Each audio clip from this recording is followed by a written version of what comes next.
اور آج میں آپ کو بتاؤں گا ایک زبردست پبلک ٹرانسپورٹ، ایک عوامی سواری ہیں مری، ایوبیہ، ڈونگا گلی اور نتھیا گلی۔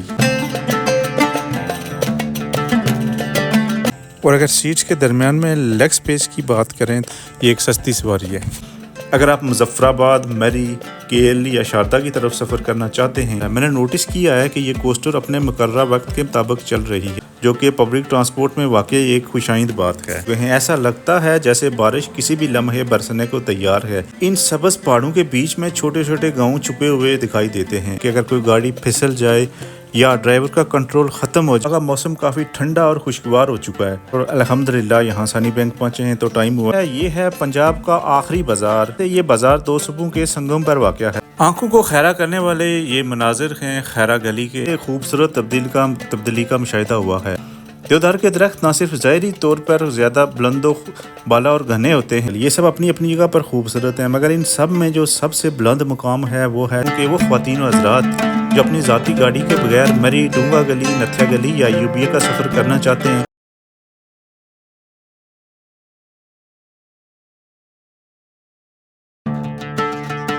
بسم اللہ الرحمن الرحیم، السلام علیکم۔ اعجاز کلکس پیر بدائی جنرل بس اسٹینڈ راولپنڈی میں آپ کا خیر مقدم کرتے ہیں۔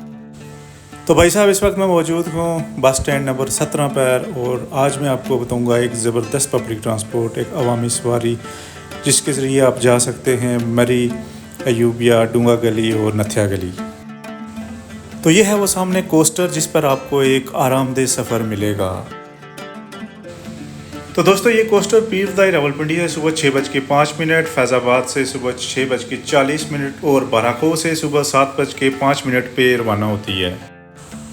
اس کوسٹر پر سیٹ بک کرانے کا کیا پروسیجر ہے وہ ذرا تھوڑی دیر بعد، لیکن پہلے چلتے ہیں اور اس کوسٹر کا ذرا اندر سے ریویو لیتے ہیں۔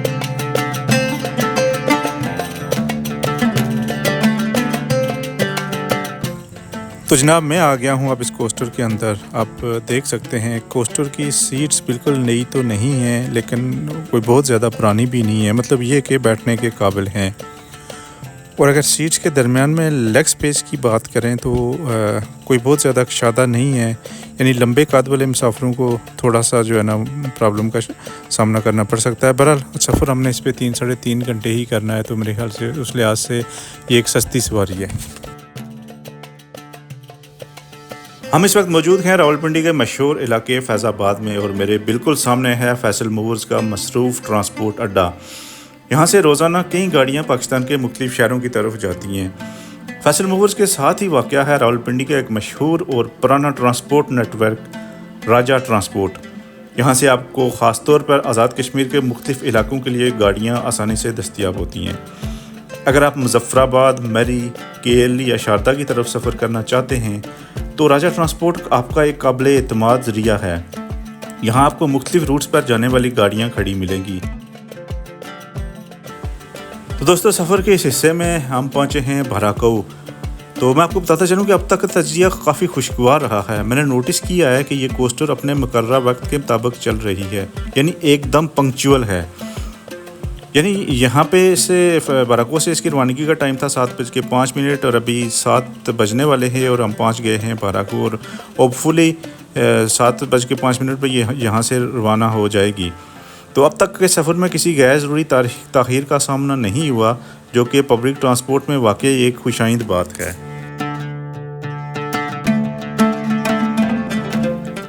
اس کوسٹر کی کھڑکی سے سامنے نظر دوڑائیں تو سامنے کی طرف بہت خوبصورت منظر ہے۔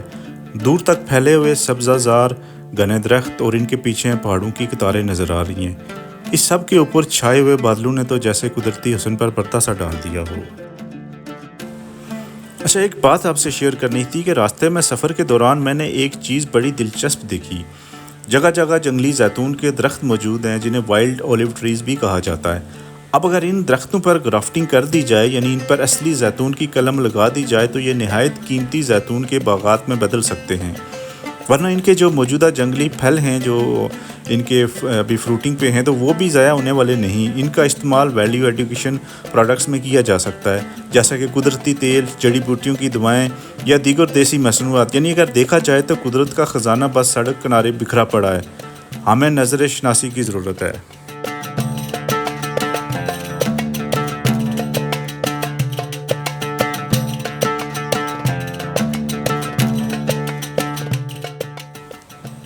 جو سفید بادل آسمان پر ہلکے ہلکے تیر رہے تھے وہ اب آہستہ آہستہ کالے اور گھنے بادلوں میں تبدیل ہو چکے ہیں۔ ایسا لگتا ہے جیسے بارش کسی بھی لمحے برسنے کو تیار ہے۔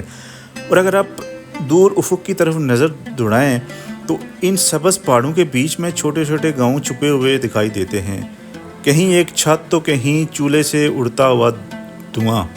یہ سب منظر مل کر قدرت کے حسین پارے کی مانند لگتے ہیں۔ ایسے مناظر میں انسان کا دل کرتا ہے بس خاموشی سے بیٹھ کر ان نظاروں کو محسوس کرتا رہے۔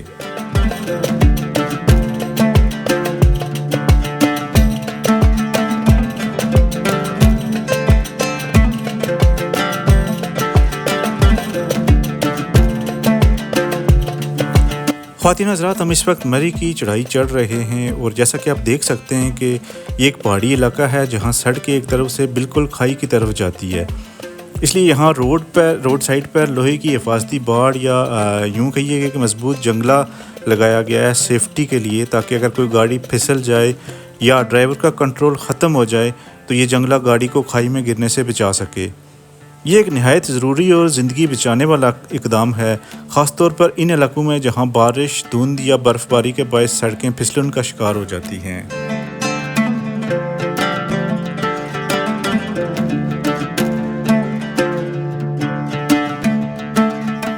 تو جناب، سامنے جو مناظر آپ دیکھ رہے ہیں یہ مناظر ہیں مری کے ایک تاریخی مقام کے، اور اس جگہ کا نام ہے سنی بینک۔ یہ جگہ نہ صرف تاریخی اہمیت رکھتی ہے بلکہ قدرتی حسن سے بھی مالا مال ہے۔ موسم کی بات کریں تو اس وقت یہاں کا موسم کافی ٹھنڈا اور خوشگوار ہو چکا ہے۔ تھوڑی دیر پہلے ہلکی پھلکی بارش بھی ہوئی جس نے ماحول کو اور بھی تر و تازہ کر دیا۔ تو بھائی صاحب، ہم راولپنڈی پیردائی سے چلے تھے صبح 6:05 پر، اور الحمدللہ یہاں سنی بینک پہنچے ہیں تو ٹائم ہوا ہے 8:30 بجے، یعنی گاڑی ابھی تک اپنے مقررہ ٹائم کے مطابق چل رہی ہے۔ اگر آپ سامنے دیکھیں تو یہاں میرے جانے والی سواریاں اتر رہی ہیں، اور جو مسافر آگے نتھیا گلی ایوبیہ کی طرف جانا چاہتے ہیں وہ گاڑی میں سوار ہو رہے ہیں۔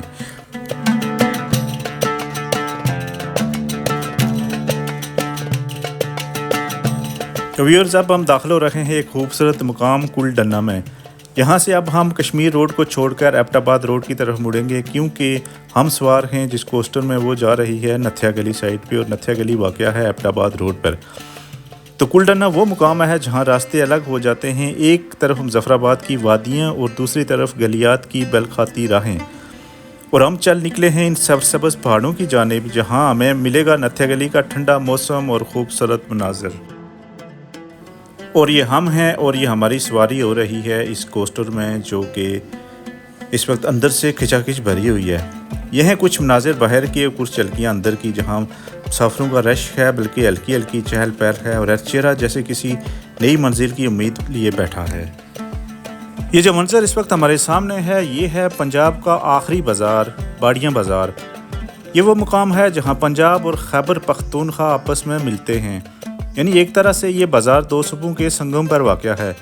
یہاں کے مقامی لوگوں کے لیے یہ صرف ایک بازار نہیں بلکہ ایک کمرشل سینٹر یعنی تجارتی مرکز ہے، ایسا مرکز جو قریبی دیہات اور پہاڑی علاقوں کے لوگوں کی بنیادی ضروریات کو پورا کرتا ہے۔ یہاں کی رونق اور لائف سٹائل، پہاڑی ثقافت اور میدانی تجارتی روایات کا خوبصورت مجموعہ ہے۔ باڑیاں بازار ایک خاموش مگر اہم کردار ادا کرتا ہے اس پورے خطے کی معاشی سرگرمیوں میں۔